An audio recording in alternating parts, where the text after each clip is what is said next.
Hello everyone and welcome. My name is Dominic and I welcome you to Timeless Time channel. Timeless Time channel, it is a channel where we educate, inspire and transform leadership through knowledge. It is a platform where we shape African future one thought at a time. My African brothers and sisters and to the whole world, I want us to watch this video. There are two separate videos. One, it is a video of the 1776 of the Declaration of the Independence of the 13 colonies of the United States of America. And one, it is a speech being delivered by Captain Ibrahim Traoré. I want us to watch these videos and then make examination, something out of it. And before that, I encourage you, if you have not by any way read the Declaration of the 1776 Independence by these 13 colonies of the United States of America, I encourage you to look for this document and read. Read it in its entirety and read it in details, for you understand what the documents and what Ibrahim Traoré is actually preaching. Let's go ahead. Right themselves by abolishing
for transporting us beyond seas to be tried for pretended offences, for abolishing the free system of English laws in a neighbouring province, establishing therein an arbitrary government, and enlarging its boundaries so as to render it at once an example and fit instrument for introducing the same absolute rule into these colonies, for taking away our charters, abolishing our most valuable laws, and altering fundamentally the forms of our governments, for suspending our own legislators and declaring themselves invested with power to legislate for us in all cases whatsoever.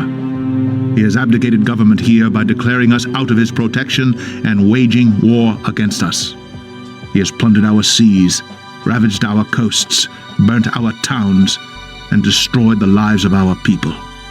He is at this time transporting large armies of foreign mercenaries to complete the works of death, desolation, and tyranny already begun with circumstances of cruelty and perfidy scarcely paralleled in the most barbarous ages, and totally unworthy the head of a civilized nation. He has constrained our fellow citizens taken captive on the high seas to bear arms against their country, to become the executioners of their friends and brethren, or to fall themselves by their hands. He has excited domestic insurrections among us, and has endeavored to bring on the inhabitants of our frontiers, the merciless Indian savages whose known rule of warfare is an undistinguished destruction of all ages, sexes, and conditions. In every stage of these oppressions, we have petitioned for redress in the most humble terms. Our repeated petitions have been answered only by repeated injury.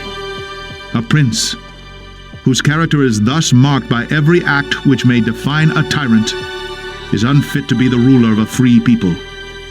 Nor have we been wanting in attention to our British brethren.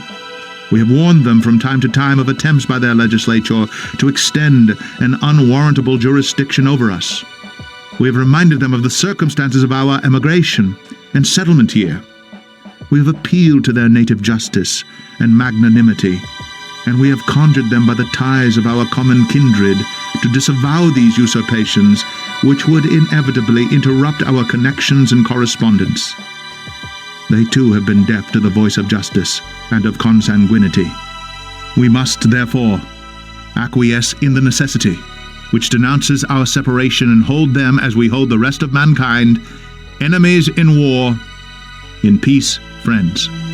We, therefore, the representatives of the United States of America, in General Congress, assembled, appealing to the Supreme Judge of the world for the rectitude of our intentions, do, in the name and by the authority of the good people of these colonies, solemnly publish and declare that these united colonies are and of right ought to be free and independent states, that they are absolved from all allegiance to the British Crown, and that all political connection between them and the state of Great Britain is and ought to be totally dissolved, and that as free and independent states they have full power to levy war, conclude peace, contract alliances, establish commerce, and to do all other acts and things which independent states may of right do.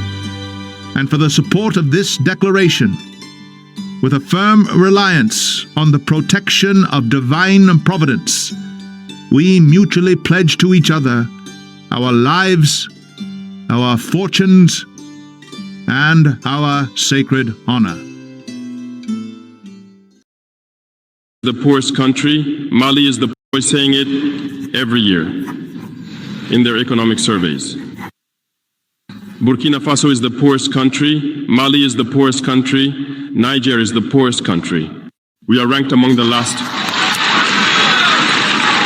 Very well, if we are as poor as they say, but when the time came to take responsibility, we asked these masters to leave. Why don't they want to leave?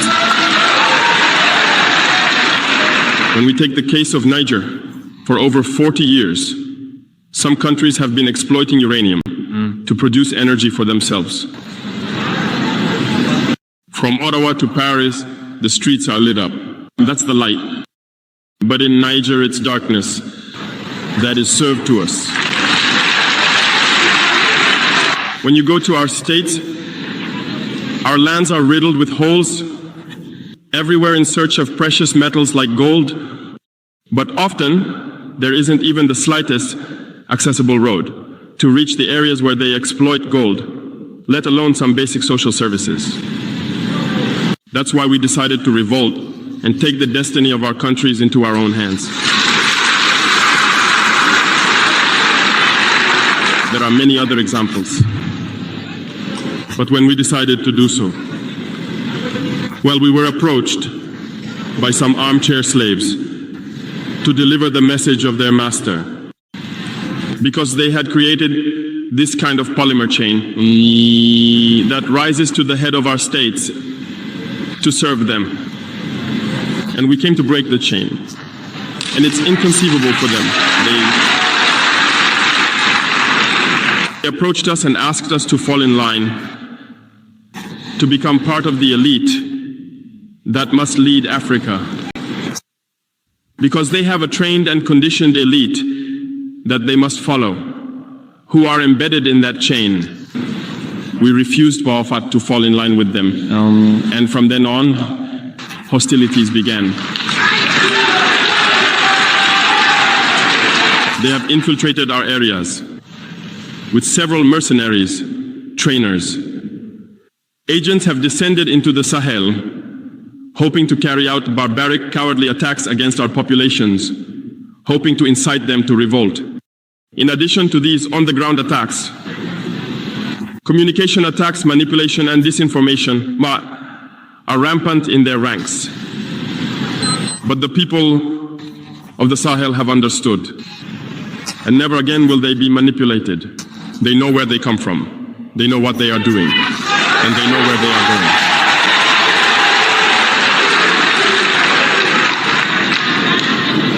We will no longer allow this. People are awake and fighting today, not for ourselves, but for future generations. And thank you all for the fight that is being waged. This never makes us cry. We will not tremble. We will face it. We will fight for true independence, for our freedom. Because to scare... Right, welcome back. Ladies and gentlemen, having said that, I'm sure you have watched the video. You have listened to both videos. And I'm sure you have seen something. One way or the other, you have learned something. One thing that is common in this video is both of these two individuals, or one thing that is common in these videos is the preaching of sovereignty, the right to be free from suppression, the right to be free from economic strangulation, the right to life, liberty, and pursuit of happiness. That is one common thing in these videos. Now, what is it that Ibrahim Traoré has said that has not been found in the declaration of the 1776 declaration of these 13 colonies?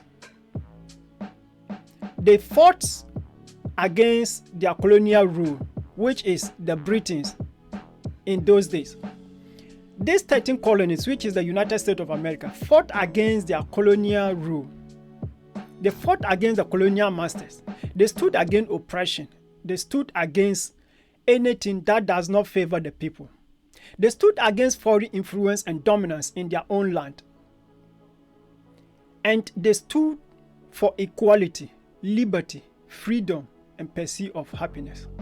These are the critical elements in this. I'm trying to paraphrase it, but we can't go into it in details. But the key things and the most important thing is what I'm saying right now. And it is clear in the declaration, it is stated that any government, it doesn't matter, any form of government that it seems to be the enemy of the people, that government must be abolished. And when it says it seems to be the enemy of the people, what is it that constitutes the enemy? Any government that stands against liberty, life, and pursuit of happiness is seen as the enemy of the people, and that government must be kicked out. It doesn't matter if it is a democratic government or whatsoever form of government it is. As long as it goes against this requirement in the declaration, it must be kicked out. And these elements are being endowed, are being given to us by our natural God, our nature God, the supreme Lord of the universe. It gave this right. They are inalienable to mankind. And that is exactly Captain Ibrahim Traoré stood against. He stood against economic exploitation of his country. He stood against the injustice of his country. Well, somebody might make an argument, oh, they were a democratic government that was running it. Yes, we know. But this democratic government technically wasn't the government of the people. On paper, it is the government of the people. But in reality, it wasn't the government of the people, because the people interests were being sacrificed and forfeited for their colonial masters, the French. And we know it. Look at Burkina Faso today. For that long period of their independence, look at the state of the country today. And not only Burkina Faso, look at the state of all the African continents today. You see the similarities? Both of them are fighting for their sovereignty, the right to determine their own destiny, and pursuit of happiness. Find these documents and read it, and listen to this young, ambitious son of Africa, Captain Ibrahim Traoré, speech, and you understand. He's preaching nothing different from what is in the Declaration of the 1776 of America. Now, the irony is, these people who fought for their own independence, who fought for their own sovereignty, in pursuit of their right to life, liberty, and happiness, are the very people accusing and condemning somebody who stood for the same right, who fought against the very thing they fought for in the past. Now, my question to the West and the French is only sovereignty for the French and the West? Let me know in the comment section. Or you think sovereignty is only for them? If the declaration of sovereignty, free from external influence and domination in their own land, was good for them, isn't that good for Burkina Faso and the African continent? And that is exactly the message this young, ambitious guy is preaching. To all my African leaders, those in powers, and the United Nations, the international organizations and the Western leaders, listen to this declaration and let your conscience judge you. Let your conscience judge you, because what the young guy stood for is nothing less than that.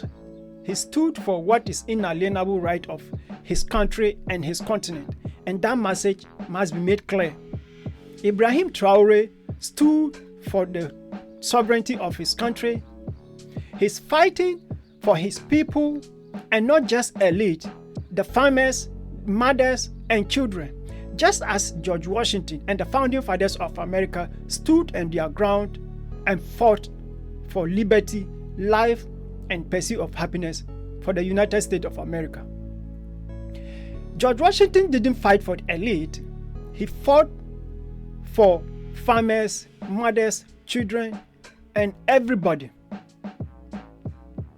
Listen to the videos, find this script, read it, and let your conscience judge you. Leave the young guy alone.